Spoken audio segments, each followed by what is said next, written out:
I'm continuing these messages on education for becoming, but I think it's important that I reframe why I use this term education for becoming. It certainly includes what we think of as education, schooling, your math, your reading, your science, your matriculating from elementary school to middle school to high school and on to college and then to a career. It includes all that. But education for becoming has a slightly different focus.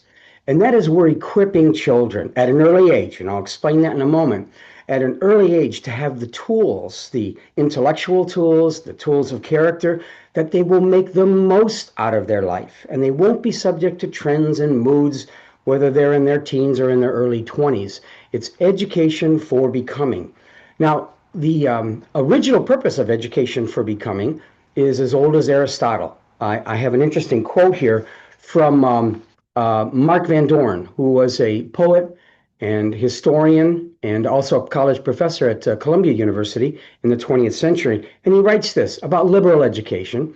And of course, liberal education, when he was talking about, had to do with making men free to make their choices of life. It wasn't to do whatever you wanted, but it was to be a contributor to the world, a positive contributor to the world. And he writes that liberal education makes the person competent, not merely to know or do something, but also, and indeed, chiefly to be whatever they could be. And he quotes Pindar, a Greek poet, and says that Pindar said that our chief duty in being educated consists of becoming who we are, and each day becoming more of a human being and more profitable to the world that we live in. So that was ancient. That's what people originally thought of education. They weren't in our framework. They were still thinking about the value of the individual.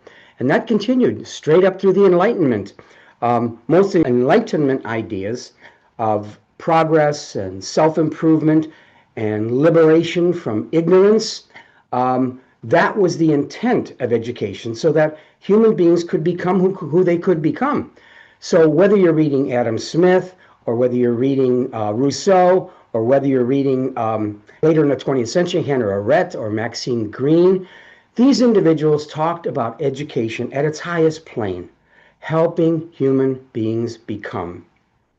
Now you say, my goodness, why are you quoting all of these thought leaders of history? We're talking about K through 8 education. That's exactly right. And when are these skills first implanted as seeds? It's in the K-8 education. Lots of research to back up the idea that patterns of behavior, patterns of context, foundations for learning happen in the first 15 years of life. In fact, I'll cover Lawrence Steinberg with you later in this year through these videos, says that to be prepared for your teen years, which are the most profitable in terms of shaping the way your mind works, so that your teen years are a time of growth and progress. Still do naughty things as a teenager, but it's mostly to uplift you and to put you on a trajectory of becoming all that you can become.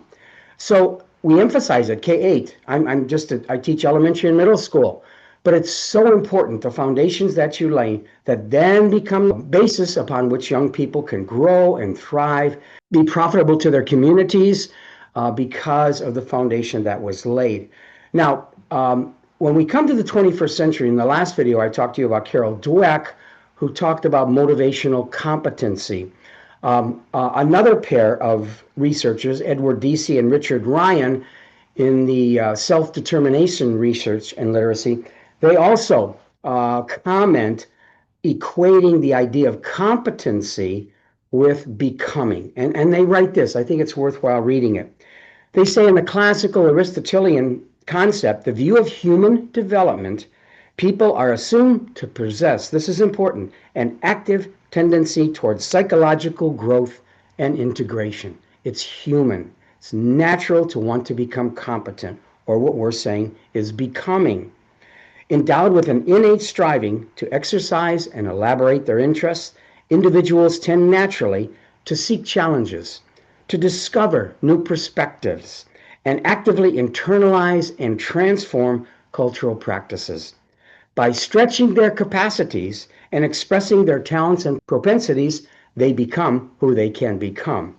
So the whole notion of becoming, not only we can see it from a historical context, but is being reestablished again in the last 50 years through scientific research. I mention these, and although I'm a K-8 educator, the importance begins at this age when we're sowing seeds that give children the foundations to learn to become everything that they can become. In subsequent weeks, I'll explain more in detail how do you do that. This is for teachers and for parents as well, to create that kind of foundation where children will become and have an opportunity to become what they can become and to serve the world that's around them. Thank you.